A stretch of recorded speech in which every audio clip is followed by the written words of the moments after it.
So I've always felt that the Vietnam War Memorial here in Washington, D.C. is certainly one of the most solemn places, not just in this city, but in all of our country. And a big reason is we all know that our Vietnam vets came home to a country that didn't respect their service.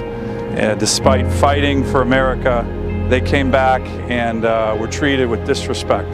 It's why this is a certain group of veterans that have a special place in my heart, and certainly the hearts of many thousands and thousands of Alaskans and millions of Americans. Well, there was another group, a part of that group that came home and not just got disrespect from their fellow Americans, but Alaska Native Vietnam veterans also came home from service in Vietnam and other places around the country and were essentially told, by the way, that Native allotment that you were allowed to apply for since 1906 by the federal government, you can't apply for that anymore either. Thanks for your service in Vietnam, you can't even do that.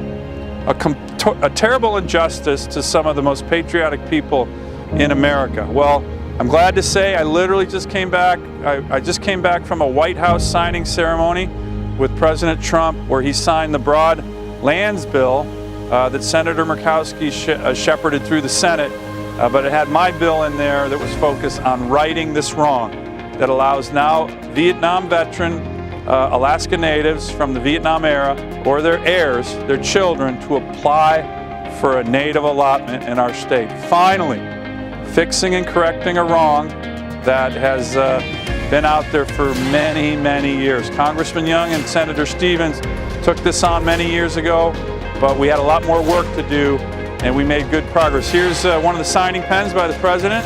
And I will also say that just a couple minutes ago in the Oval Office, he specifically highlighted this provision in the bill as really important to America. He specifically highlighted the Vietnam service of Alaska Natives.